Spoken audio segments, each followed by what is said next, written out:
नमस्कार, मी Amita one TV news मध्ये तुम्हा सर्वांचं स्वागत करते। आज आपण पाहणार आहोत सुपरफास्ट 24 बातम्या। चला तर सुरू करूया। मुक्ताईनगर मतदारसंघातील बोदवड मुक्ताईनगर मधील राष्ट्रवादी शरद पवार पक्षाचे प्रवेश युवक सचिव विजय चौधरी, काही सरपंच, शेकडो कार्यकर्त्यांसह यांनी गिरीश महाजनाच्या उपस्थितीत भाजपेत प्रवेश केला। मध्य प्रदेशातील नक्षलग्रस्त बालाघाट जिल्ह्यात नक्षल निर्मूलनासाठी तैनात असलेल्या जवानांना पुन्हा एकदा मोठे यश मिळाले आहे। काल शनिवारी दुपारी रूपझर पोलीस ठाण्याच्या बिथली पोलीस चौकीच्या पचामा दादर भागात नक्षलवाद्यांची झालेली चकमकीत जवानांनी 4 नक्षलवाद्यांचा खात्मा केला आहे। शरद पवारांच्या राष्ट्रवादातील आमदारांना सत्तेत वेध लागला आहे। आमदार अस्वस्थ आहे, त्यामुळे ते सत्तेत जाण्यासाठी आग्रही मागणी करत आहेत, तर दुसरीकडे खासदार शरद पवार यांच्या पाठीशी आहेत। पवारांनी भाजपशी युतीत नको अशी भूमिका घेतली आहे। बातमी ठाण्यामधून आहे। दिवा येथे पार्क केलेल्या 4 चाकी वाहनास लागली अचानकपणे आग। कुणालाही दुखापत नाही झाली, पूर्णतः 4 चाकी गाडी जळून खाक झाली आहे। घटनास्थळी आपत्ती व्यवस्थापन अग्निशमन दलाच्या मदतीने पूर्ण आग विझवण्यात आली आहे। भिवंडीमध्ये केमिकलच्या गोदामाला भीषण आग लागली आहे। भिवंडी तालुक्यातील वळपाडा येथील प्रितेश कॉम्प्लेक्स मधील केमिकल्सच्या गोदामाला भीषण आग लागली आहे। आगीचे कारण अस्पष्ट आहे, तरी अग्निशामक दलाची एक गाडी घटनास्थळी दाखल झाली आहे। गोदामामध्ये केमिकलचे साठव केल्याची माहिती आहे। अहमदाबाद अपघातस्थळी आणखी एक मृतदेह सापडला आहे। तो विमानाच्या मागील बाजूस अडकला होता। एनडीआरएफ आणि स्थानिक पोलीस अजूनही ढिगाऱ्याचा तपास करत आहेत।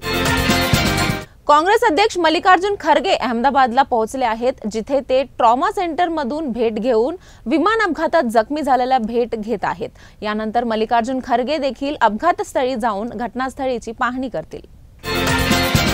इगतपुरी तालुक्यातील आहुर्ली जवळ कारचा भीषण अपघात झाला आहे। कार चालकाचे कारवरील नियंत्रण सुटल्याने झालेला अपघात अनियंत्रित कारचा शेतात घुसून 4 पलट्या खाल्ल्या आहेत। अपघातात 6 ते 7 जण जखमी, एकाची प्रकृती चिंताजनक आहे। जखमींना उपचारासाठी रुग्णालयात दाखल केलं आहे।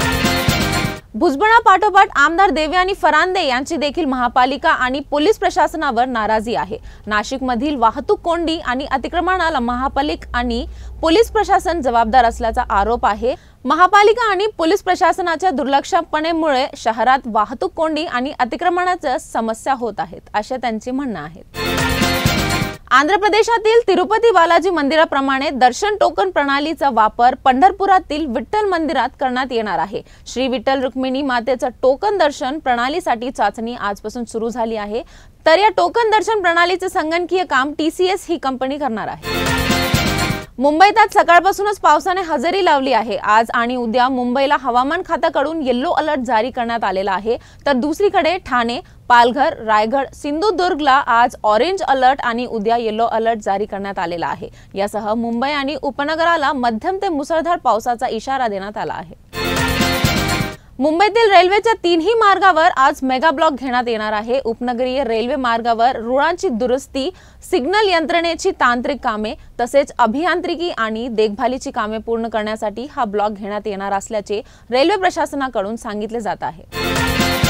पुण्यातील सराईत गुन्ह्याचा सोलापुरात एन्काउंटर करण्यात आलेला आहे। सोलापूर येथील लंबोटी जवळ पुणे गुन्हे शाखेच्या पथकाने ही कारवाई केली आहे। शाहरुख उर्फ अट्टी रहीम शेख असं या सराईत गुंडाचं नाव आहे। मुंबईत एका मोठा अपघात झाल्याची माहिती समोर आली आहे। मुंबईतील गोवंडी भागात शिवाजीनगरमध्ये भीषण अपघात झाला आहे। या अपघातात एका डंपरच्या चालकानं 3 जणांना अक्षरशः चिरडून टाकल्याची माहिती मिळत आहे। यामध्ये 3 जणांचा जागीच मृत्यू झाला। अपघातानंतर वाघांची आणि लोकांची गर्दी वाढताच पोलिसांचा मोठा फौजफाटा तैनात करण्यात आला आहे। उत्तराखंडमधील रुद्रप्रयाग येथील गौरीकुंड परिसरात एक मोठा अपघात झाला आहे। सकाळी केदारनाथ मार्गावरील श्री केदारनाथ धामहून गुप्तकाशीला जाणारे हेलिकॉप्टर गौरीकुंड जवळ कोसळले आहे। हेलिकॉप्टरमध्ये एकूण 7 जण होते। या दुर्दैवी अपघातात 7 जणांचा मृत्यू झाला असल्याची माहिती मिळते। इस्रायल हल्ल्यास उत्तर देताना इराणकडून पुन्हा एकदा क्षेपणास्त्र दागण्यात आले आहे। रविवारी सकाळी इराणच्या हल्ल्यात इस्रायलमधील हैफा शहर हादरले आहे। हैफा शहर हे तेल रिफायनरीचे केंद्र आहे। इराणच्या हल्ल्यानंतर हैफामधून आगीचे लोट दिसून येत आहे। कल्याणमध्ये महावितरणाच्या स्मार्ट मीटर विरोधात ठाकरे गट आक्रमक झाले आहे। ठाकरे गटाच्या पदाधिकाऱ्यांनी स्मार्ट मीटर लावण्यास गेलेले महावितरणाचे कर्मचाऱ्यांना मारहाण केली आहे। शनिवार वाड्याच्या 100 फुटापर्यंत बांधकामाला परवानगी मिळावी यासाठी घंटानाद आंदोलन करण्यात आलेला आहे। शनिवार वाडा परिसरात हेरिटेज ग्रस्त समितीच्या वतीने शनिवार वाडा समोर आंदोलन करण्यात आले आहे। ऐतिहासिक वास्तूच्या परिसरात राहत आहोत, हा आमचा गुन्हा आहे का, असा सवाल नागरिकांनी विचारला। रत्नागिरीला रेड अलर्ट तर पालघर, ठाणे, रायगड, पुणे, सातारा, कोल्हापुरात ऑरेंज अलर्ट जारी करण्यात आला आहे।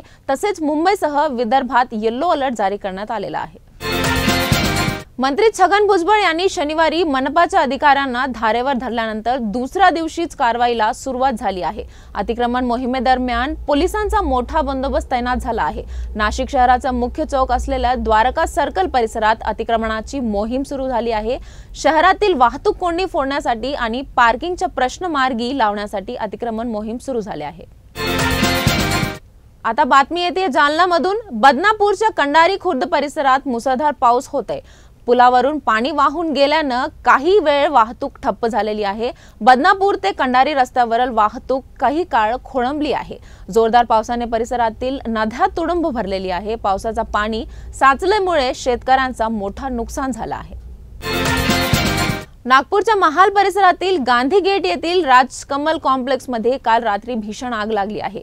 त्यामध्ये दोघांचा मृत्यू झाला तर 2 जखमी झाले आहेत। तर लागलेल्या भीषण आगीत गिरीश खत्री आणि विठ्ठल धोडे यांचा मृत्यू झाला तर गुणवंत नागपूरकर आणि ऐश्वर्या त्रिदेवी गंभीर जखमी झाले आहेत।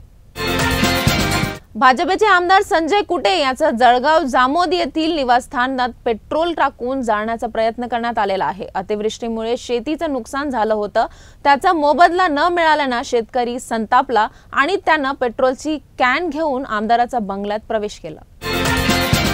महाराष्ट्र आणि मुंबईतील ठाकरे ब्रँड कोणी कधीही संपू शकत नाही। ठाकरे हा ब्रँड अजिंक्य आहे, असा दावा संजय राऊत यांनी केला आहे। आज पत्रकारांशी बोलताना पालिका निवडणुकीच्या सर्वे विषयी भाष्य करताना त्यांनी हा दावा केला आहे। तर या होत्या आजच्या सुपरफास्ट 24 बातम्या। परत उद्या भेटू, तोपर्यंत पाहत रहा 1 TV न्यूज मराठी।